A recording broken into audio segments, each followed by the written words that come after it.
Hello, everyone.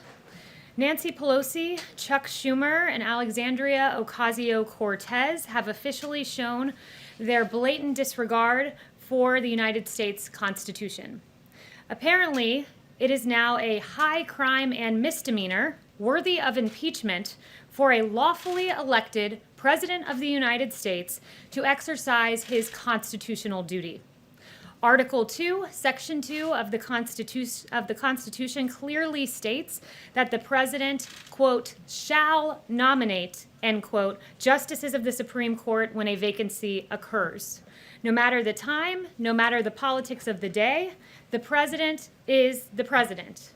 There's nothing in the Constitution that says the President stops being the President in an election year. The President has already appointed 2 strong conservative justices to the Supreme Court, justices who will interpret the Constitution as written. Now, he will nominate a 3rd. As Senator Ted Cruz reminds us, we're 1 vote away from seeing our religious liberty votes stripped away, from our free speech stripped away, from our Second Amendment being stripped away. Just 1 vote. Contrast the President's solemn constitutional duty with Democrats' search and destroy politics. Nancy Pelosi has vowed to attack the President with, quote, arrows. Speaker Pelosi will not rule out impeaching this President for doing his job, for fulfilling his constitutional obligation. AOC said that impeachment is an option, quote, on the table, while Chuck Schumer stood by, nodding approvingly.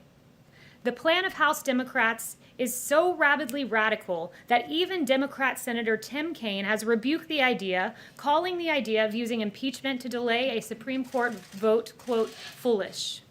Some Democrats already have a backup plan if they don't get their way on this nomination.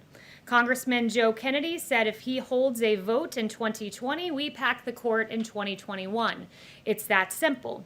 Senator Ed Markey went further. No Supreme Court vacancies filled in an election year, he said. If he violates it when Democrats control the Senate in the next Congress, we must abolish the filibuster and expand the Supreme Court. Senator, the President is elected to a 4-year term. You cannot unilaterally reduce it to 3 years. The President is the President. Democrats cannot win their argument on the merits. They cannot win on precedent, so they must search and destroy. Don Lemon said the quiet part out loud last night. He said this: we're going to have to blow up the entire system if the President does his job as outlined in the Constitution. That's the difference between Republicans and Democrats. We fight to protect the system. We fight to protect the Constitution. When Democrats say outright, we are going to blow up the entire system because we do not get our way. This President will proceed undaunted by Democrat threats. President Trump will fulfill his duty. President Trump will appoint the next Supreme Court justice. President Trump will protect religious liberty. President Trump will protect our freedom of speech. President Trump will protect our Second Amendment. Under this President, our rights will be upheld, our Constitution safeguarded, and this President will fill that seat. And with that, I'll take questions. Jim. Kayleigh, as you know, the country has hit 200,000 deaths from the coronavirus. What do you say to Americans who are outraged over this and blame this administration for so many lives lost in this country? Well, as you've heard several doctors in the task force note from this podium, we were looking at the prospect of 2 million people potentially perishing from the coronavirus in this country. We grieve when even 1 life is lost, but the fact that we have that we have come nowhere near that number is a testament to this president taking immediate action, to shutting down travel from China when the other party, Democrats, were saying that was xenophobic, for shutting down travel for Europe, for developing landmark therapeutics that are working like remdesivir. And when you look at the fact that excess mortality, Europe has experienced a 28% higher excess mortality rate than the United States. It's a testament to the hard work done by the task force and this president. And if you don't mind, if I could follow up, last night the president said at one of his rallies about the virus, and I think he was talking about younger Americans, he said it affects virtually nobody. By the way, open your schools, everybody open your schools. But he said to Bob Woodward, it's not just older people, it's young people too. At 200,000 deaths, Shouldn't the president be telling people the truth about this virus at his rallies? The president is telling people the truth, and you're right, Jim, that he No, was he's not. talking about. He's saying that it affects virtually nobody and that it doesn't affect young people. He's not telling the truth. Jim, but you're again taking the president out of context. I have his full quote here, and you're right that he was referring to young people. He said this. Well, no, I'm not taking it out of context. If I said he was talking about younger people, then I'm not taking it out of context. You are taking it out of context because you're making an assertion that he's not giving critical information when in fact he is. And I will underscore exactly what he said. And he said this, in some states, thousands of people, and they've had nobody young below the age of 18, like nobody. They have a strong immune system. That is factually true. You can go to the American Academy of Pediatrics website, the Children's Hospital Association, and they list out a number of states that have had zero pediatric deaths. The coronavirus and then spread it to older people.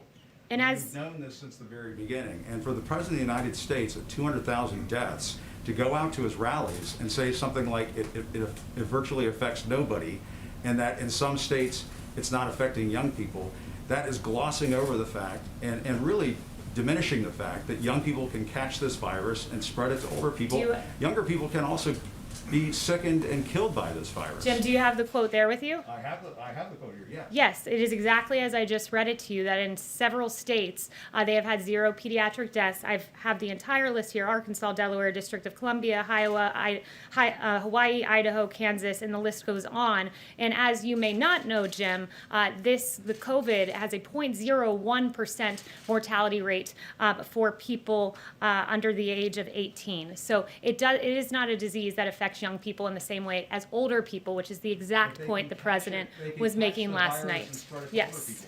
One person, Kayleigh, who does believe that the president has the constitutional authority to make a nomination for the Supreme Court and that the Senate has the constitutional obligation to provide advice and consent is Utah Senator Mitt Romney. In the course of the last 3.5 years, the president and Romney have often found themselves at odds, have said unkind, if not intemperate things about each other. How is the president feeling about Mitt Romney today? I haven't spoken to him about Senator Romney, but Senator Romney is recognizing what any of us who take a clear-eyed look at precedent recognize, that the precedent is on our side here. 29 times has there been an appointment during an election year, 29 times. And when you break down those numbers, 19 times when those nominations were made, the Senate and the president were of the same party. 17 of those 19 times, that nominee went on to be confirmed. The 10 times when it was a difference in party between Republicans and Democrats in the Senate and the presidency, only 2 went on to be confirmed. So precedent is on our side, but Democrats are trying to have it both ways here. And I would cite Dan McLaughlin at National Review, who said this, and he's exactly right: choosing not to fill a vacancy would be a historically unprecedented act of unilateral disarmament. So let me just follow up on that if I could. So timing now is the next issue. The president will have 37 or 38 days from the time he makes the announcement to the last time that he could have a vote before the election. Past years, John Paul Stevens was nominated and confirmed in 19 days. Chief Justice John Roberts, 24. Justice Sandra Day O'Connor in 33. Times were different back then than they are now. Can you do it in 37 days? We certainly believe we can. You've heard very optimistic words from Senator Graham. And how will you do it? Well, we will go about this the way we always have, by putting forward a Constitution-abiding textualist, originalist that we believe the American people will appreciate, and we believe will get through the approval process, the nomination and confirmation process, I should say, quite quickly. Yes, Kevin. 2 quick questions. On the 200,000 deaths, will the president recognize that publicly today? At his speech or on Twitter, is this something that he would like to express remorse over, or simply to people who have lost? The president throughout this pandemic has done just that. He has said before that it keeps him up at night thinking of even one life lost. This president has taken this incredibly seriously, and what he's done is he's worked harder each and every day. He works hard, puts his head down, and I think that's very evident in the administration's historic response, the largest mobilization of the private sector since World War II, the fact that we got working therapeutics delivered to the American people, the fact that a vaccine, frankly, this will be the fastest pace for a vaccine for a novel pathogen in history as we seek to reach that goal by the end of the year. That's what the president does. He takes this seriously. And the fact that you've seen the fatality rate that has fallen 85% since April, and the fact that only 1.5% of emergency room visits are now people sick with COVID is a real testament to the hard work done by the task force and President Trump. Could you speak a bit about why the president prefers to have the confirmation vote before the election? How does he think this is going to help Cory Gardner and Joni Ernst and Republicans keep the majority in the Senate? Well, the president would like to see a confirmation process that is fair. I think one of the low points for this process was the Kavanaugh hearings and what Democrats did there, making baseless allegations against Justice Kavanaugh, someone respected prior to President Trump appointing him by everyone. And Democrats really dragged his name through the mud. What happened there was a travesty. And the president wants to see a fair confirmation process, and he wants to see one that does not look like what happened to Kavanaugh. That was a real low point for Democrats. Democratic stumbles in the Kavanaugh confirmation process will help Republicans? If it's repeated? He thinks, look, Democrats really showed themselves at the lowest point in that confirmation process. I think the American people saw Democrats for the partisan games that they play, and I think the American people are looking now and seeing Nancy Pelosi and Chuck Schumer talking about impeachment for executing your power in Article 2, Section 2. It's really inane and outlandish, the things they're suggesting, and once again, they seem to be doubling down on their Kavanaugh approach. Didn't work out too well with Justice Kavanaugh, won't work out too well this time in an election year. Yes. Kayleigh, one on COVID, one on the court. First on COVID, if I can. The president recently gave himself an A+ for his handling of COVID, but a D for his PR. What would good PR look like when 200,000 Americans are dead? What the president was saying is that he wants to make sure that we get good information to the American people. That's something that I think we've done. And this president... He's provided information at times that was not true. He said he was downplaying it. So purposefully, he was providing information at times that was not fully true. That's absolutely inaccurate. The president never downplayed critical health information. The president never downplayed our COVID response. And you can just see that by the historic effort that we've put forward. And I would also point you to Dr.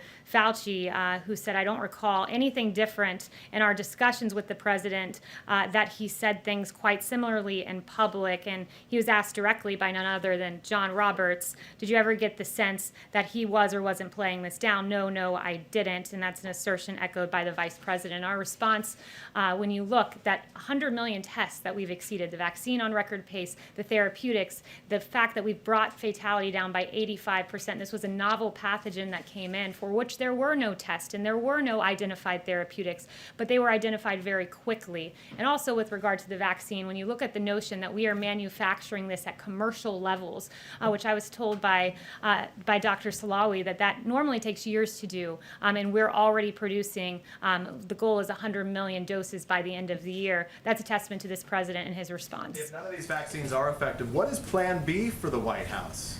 Look, you're asking a hypothetical. We have 6 vaccines. We have 6 American vaccines that we've identified, 3 of them in phase 3 clinical trial. There's also one, well, we're getting there, and by the end of the year is the goal. And when you say... What will we do if they're not approved? We all hope for good news, but what if they're not approved? What would the White House do? We have 6 candidates. We are a strong belief that we will identify one, hopefully more than one, working vaccine by the end of the year, producing them in advance. We already have a distribution plan. And when you compare this, I think context matters. Ebola taking 14 months to get to phase 3 clinical trial. We already have 2 candidates in phase 3 clinical trial. Ebola took 3 years to get to completion. We will have done this in under a year, the fastest rate for a novel pathogen in history. Justin. Just really quick follow-up on the court. The president did retweet today a segment from Rush Limbaugh where Limbaugh suggested, quote, it would be great if Republicans skipped committee hearings on this pick altogether. Does the president want Republicans to skip committee hearings? They're a co-equal branch of government. Why is he directing them to do anything? The president is a fan of Rush Limbaugh, appreciates his commentary, and therefore retweeted it. But we're working with the Senate right now on that confirmation process, and Senator Graham has said it looks like it will be on a 3-day timeline. So Justin. He wants the committee to go forward. Justin. Thanks, Kayleigh. One on SCOTUS and then one on the stimulus. Can you confirm that the president's planning to meet with Judge Lagoa in Florida while he's down there this week, and he said yesterday that he had spoken to some candidates beforehand. I know Judge Barrett was in here yesterday, but I was wondering if you could talk about any of the others that he may have already had contact with. Yeah, I won't get into his private meetings. You will find out which Constitution-abiding textualist and originalist he is appointing on Saturday. And then on the stimulus, it's been kind of a rocky couple days on Wall Street. I think there's concern that the Supreme Court fight may sort of kill the last gasps of getting a stimulus bill done before the election. Does the White House agree that that's probably not going to happen until after the election, if at all? Or if you are still hopeful, you know, the president had said when the time is right, he'd be willing to reach out to Speaker Pelosi. It seems like we're getting down into the last legislative days before the election. Is the time now right? Yeah, we've wanted to see a Phase 4 relief bill get to the American people. It's why the Chief of Staff and Secretary Mnuchin have been in negotiations. Unfortunately, though, they've been in negotiations with a fundamentally unserious partisan named Speaker Pelosi, who, when we would exceed what she asked for with school funding, let's say, she then would reject the money that was in excess of what she had previously asked for. Democrats, I think, showed what they were about when they filibustered a bill that would have provided $300 a week to the American people through December 27th. They filibustered that, I believe, last week. So at this point, the onus is really on Speaker Pelosi. We encourage her to send one-off bills, perhaps airline funding or other elements that we could work through the process to get to the American people. It's always been this president's priority to do that. So you don't see a kind of big stimulus bill, but you might see one-off bills before election. Yeah, the onus is on Nancy Pelosi. You know, we've come up in our number to 1.5 trillion, so it's possible should she become serious in these negotiations. But at this point, if she doesn't want to deliver relief to the American people to that degree, then she can one-off some bills that we would look at and be happy to move forward with, because the priority has always been getting money to the American people, which is why the president has had those EOs on evictions and unemployment insurance and student loans and evictions. Yes. Can I follow up on Justin? The first presidential debate is a week from today. How do you expect the Supreme Court issue to impact that debate? Yeah, so you know, a lot of that is for the campaign with regards to the debate, so I'd have to refer you there. But I think the American people are going to get a very clear-eyed look, as they have with the previous two nominees we've made, of what this president stands for, that he wants a judge who will protect our fundamental rights, our essential liberties, who looks at the Constitution as written, not trying to fancifully interpret that document, who looks at the plain meaning of statutes and implements that and rules in a way that a true textualist would. This is a president who will protect the Second Amendment, who will protect the First Amendment, and these fundamental rights are at stake should another party have their way with the judiciary. But this president will continue to appoint justices in the mold of Gorsuch and of Justice Kavanaugh. Separately, the Democrats are threatening to add justices to the Supreme Court, as you mentioned. Does that concern you at all as you go about this process? Yeah, that's it's unfortunately another example of trying to blow up the system. If you don't get your way, Democrats will blow up the system. They will change the system. They will trample on the Constitution. And you know, I would point them to the words of Justice Ginsburg, who called court packing a bad idea. She called it partisan. She said 9 seems to be a good number. I think packing the court was a bad idea when President Franklin Delano Roosevelt tried it, and I'm not in favor of all of that. Yes, Anita. I had a question on the virus, but I wanted just to follow up on Justin. He asked about the speaker. Has the president called the speaker about the recovery bill, and why not if he wants to get this done? Is he calling other lawmakers as well? I'm not aware of any conversation that they've had. There have been communications through the Chief of Staff, through the Secretary of Treasury, but until Speaker Pelosi becomes serious in her negotiating, instead of she's engaging in political drama, we're really at a stalemate. So it's really, the ball is in her court to become serious in these negotiations. It would carry more weight if the president called than Mark Meadows, correct? They've been negotiating, and when we believe the speaker's in a serious spot, we can move forward with other conversations. But at this point, when you ask for a certain amount of school funding, we exceed that, and then you reject the excess for school funding. It just really shows where her mindset's at. And my question on the virus was that some polls are showing that a majority of Americans don't trust what the president is saying on the virus vaccine. And I wondered, you all keep talking about the vaccine possibly coming out. how are you going to get people to believe that the vaccine is safe and that people should go get it when it does come out? What is the process going to be looking like? Yeah, so I think first I want to point out that several of the doctors have been on the record and have said that this vaccine is going through the same rigorous process it should. As Dr. Hannes said, I've repeatedly said that all FDA decisions have been and will continue to be based solely on good science and data. As Dr. Fauci said, certainly there are no corners being cut here, and several others like Secretary Azar have been on the record on this. So the members of the task force have all said this is going through the rigorous FDA process, and it will be a good, safe, and effective vaccine. Yes. Just following up to Anita's question on the vaccine, how soon would the president feel comfortable taking a vaccine himself? And would he support a non-American vaccine, perhaps even from China or Russia? So first, I would say this, that the president has been on the record saying, I'm happy to be the first person to take the vaccine or the last person, whatever is best for the American people. He believes it'll be a safe and effective vaccine and one he would certainly be open to taking. And he said this, I'm going to really say something that is not like me. I don't care. I just want to get a vaccine that works. I really don't care if it's another country. I'll take my hat off to them. But currently, I think the other vaccine in phase 3 clinical trial is the one in Oxford. Yes. Kayleigh, just to clarify on the Mitt Romney development, with Senator Romney's announcement, does the president think he actually has a bulletproof group of Republicans who will vote no matter what, even before the nominee is named? Or does he fear some defections after that nominee is named and the confirmation hearings begin?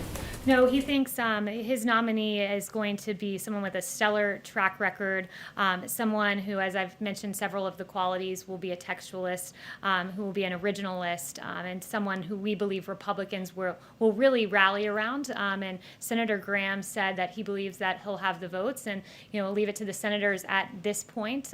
But this will be a nominee that will really, I think, unify Republicans. Well, the president has been a pretty good nose counter. Does he think he has 51? I missed the first part of what you said. The president has been a pretty good nose counter. Does he think he has 51? Yeah, I think at this point he's just trying to select the nominee. I haven't spoken to him about the vote count, but we believe that Republicans will remain unified, and we believe that this nominee will get across the finish line. Yes. The president is giving a healthcare speech on Thursday. Is this finally going to be his long-awaited comprehensive healthcare policy? Because there are doubts that such a thing actually exists. No, it certainly does exist. The president, in the next week or so, will be laying out his vision for healthcare. Some of that has already been put out there, like telemedicine and lowering the cost of drugs. But the president and protecting pre-existing conditions. But the president will be laying out some additional healthcare steps in the coming, I would say, 2 weeks. Yeah. Yes, Yamish. Hi, thanks so much, Kayleigh. I have two questions. The first is, the president has said Roe v. Wade would be overturned if he got a chance to change the balance on the court. He said in 2016, quote, if we put another 2 or perhaps 3 justices on, that will happen.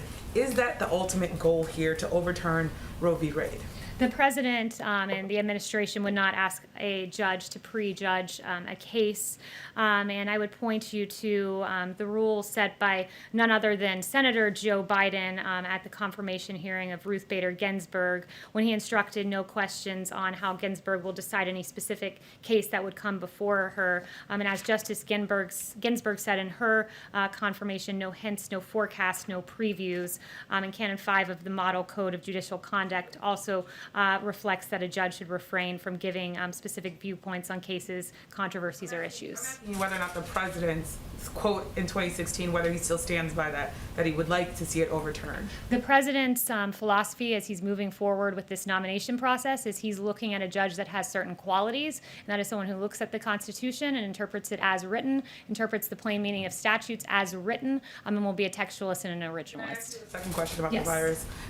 Again, we've marked the fact that 200,000 Americans have died from the coronavirus. Could you again try to reconcile the president telling Bob Woodward that plenty of young people, quote his words, plenty of young people are affected by the coronavirus, with him saying last night in front of a crowd that virtually nobody young dies and gets affected by this virus. I'm wondering if you could just reconcile those two. Why did he tell Bob Woodward that plenty of young people are impacted by this virus, but not say that in front of a crowd? Well, as you know, this was a novel pathogen. We now know a lot more about COVID today. And the president actually said that in a speech last night, right before the comments he made. He said, we now know a lot more about the virus, and we know that elderly people, particularly those with comorbidities, are affected by it. And we know that young people are by and large, and in some states, there's been no young people that have succumbed to this disease. And I've listed off a few of the states for you. And we know that a very, very small percentage of those under 18 have actually perished because of COVID. And it was a novel pathogen. Now we know a lot more about it, who it affects, who our most vulnerable are, which is why we've surged testing to communities that are vulnerable, and we'll continue to make sure that our elderly, those with comorbidities, are protected. Yes. Downplay it and not continue to try to not have panic. He told Bob Woodward that he wanted to downplay it and play it down to not cause panic. You don't think he's doing that still? The president has never downplayed critical health information. Dr.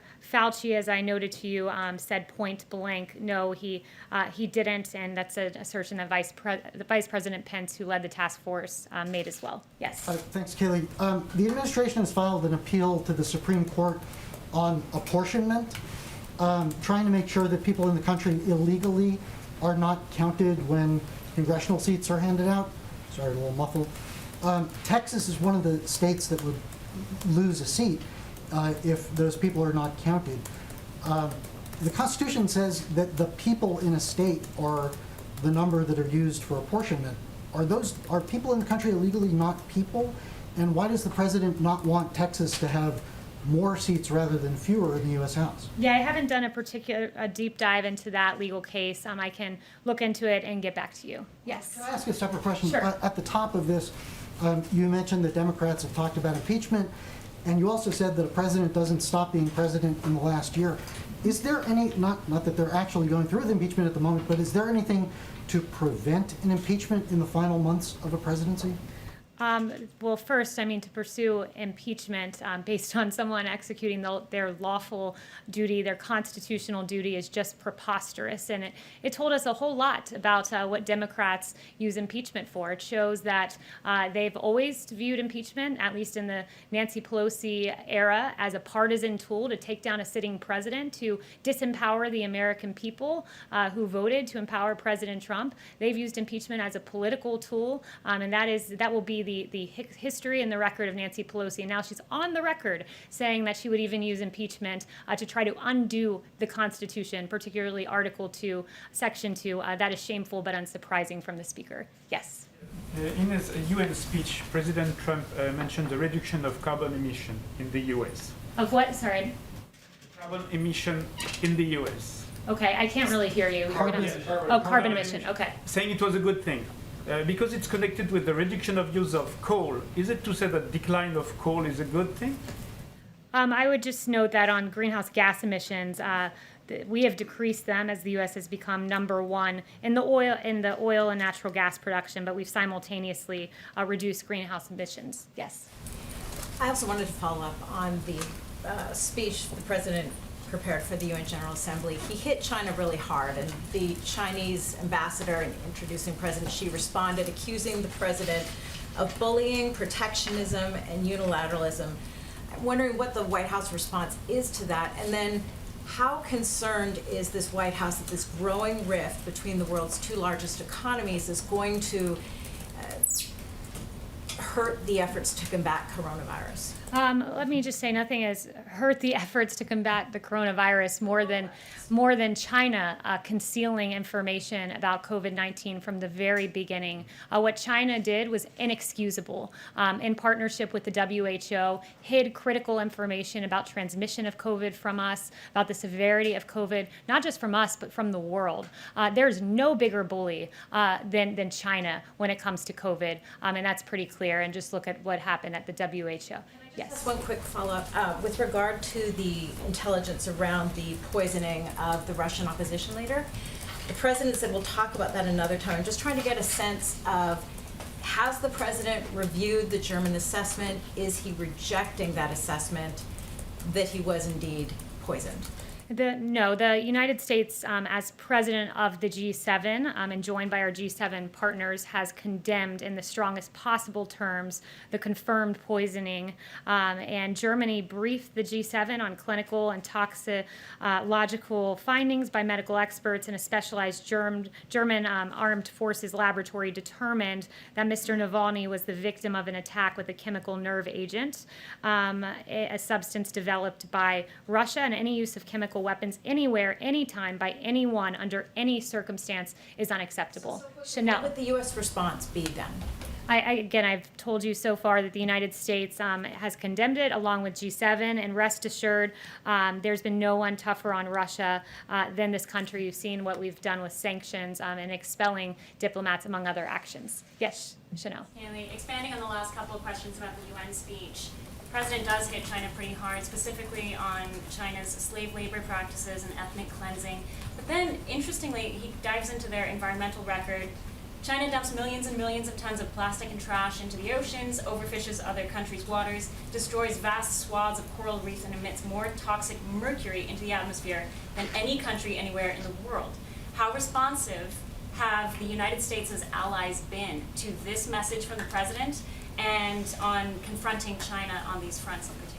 Yeah, I would say the world is unified in condemning some of the human rights violations by China. And also, I would note, just on the issue of CO2 emissions, there's no bigger emitter than China itself. Charlotte? Thank you, Kayleigh. A Heritage Foundation report has discovered a financial link between an organization linked to Black Lives Matter and a pro-Chinese regime group. Is that something that the White House would investigate, and is that something you're concerned about? So I haven't seen that particular reporting, but just on the note of some of the violence that we've been seeing, I would just point out this New York Times article that came out.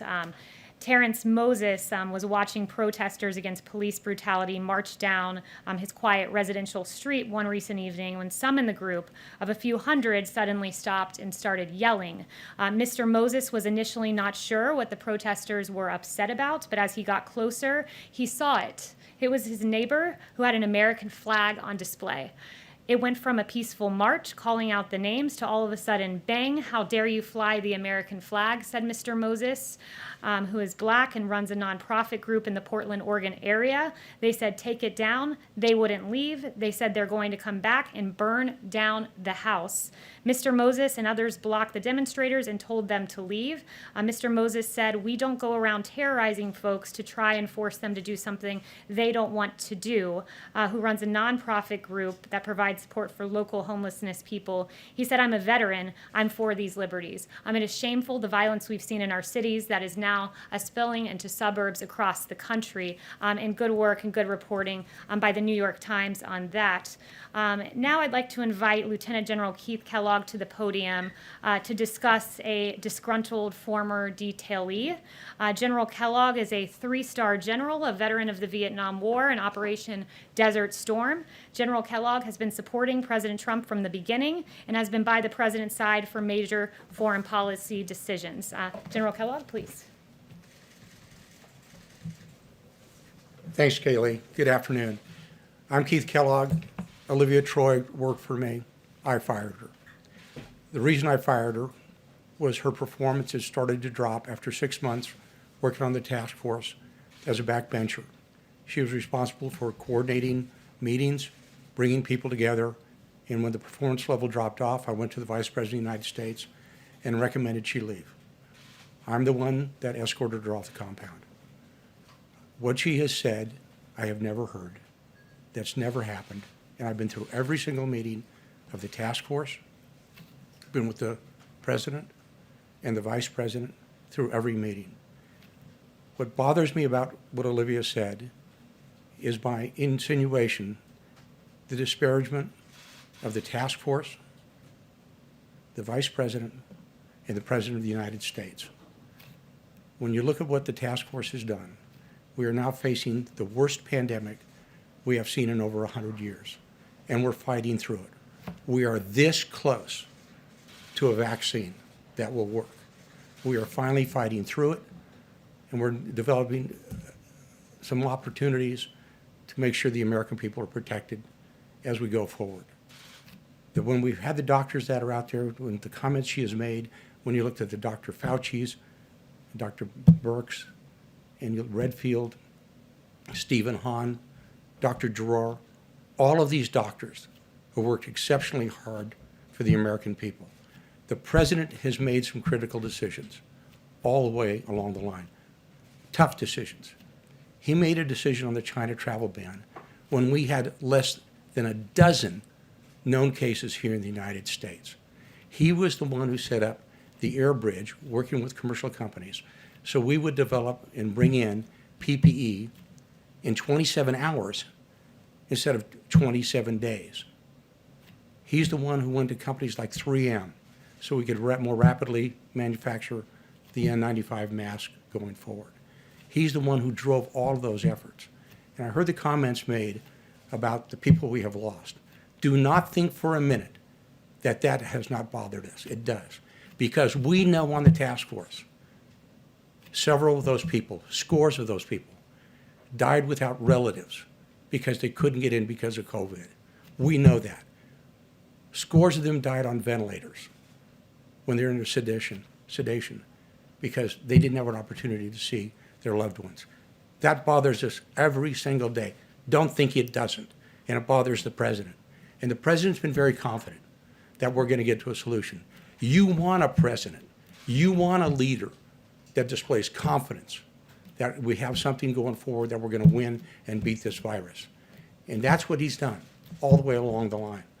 I'm very proud of the President of the United States. I'm very proud of the Vice President of the United States. I'm very proud of the task force and the work it's done. I am not proud of Olivia Troy. So General Kellogg, should the president be having these big rallies? Thank you, Lieutenant General. We appreciate you doing this. What we have here with this former disgruntled detailee and with Miles Taylor as well, these are not profiles in courage, but these are profiles in cowardice. Less than 2 months ago, now disgruntled former detailee Olivia Troy proudly declared that she was serving in the Trump administration and it had been, quote, the honor of her life. Troy said, quote, I have witnessed firsthand how dedicated and committed all of you have been to doing the right thing. She wrote that just about a month and a half ago. Troy failed to speak up, and she struggled to keep up because she was constantly complaining about how exhausted and overwhelmed she was coordinating conference calls and scheduling meetings. Troy's detail was cut short, and now she's cutting commercials for a fringe club of, quote, never Trumpers who are desperate for relevancy. And the price of admission to this club is fabricated smears and flat-out lies against President Trump. Troy joins the similarly irrelevant Miles Taylor, CNN's latest contributor. Taylor proudly posed for a photo with the president, smiling ear to ear. Taylor wrote that, quote, it was the honor of his lifetime to serve as DHS chief of staff. But Miles couldn't go the distance. Those who knew Miles during his short time in the administration knew he could not get results. After he left, DHS actually got the results in securing the border, building the border wall, and more. Desperate to please his new Silicon Valley friends, Miles made up lies against President Trump to fit in. He can now rest easy at Google, having earned his anti-Trump credentials and the approval of his big tech peers. Neither of these individuals knew the president, but they are certainly trying to profit off of their time here in the White House. Flat out lies. And thank you, General Kellogg, for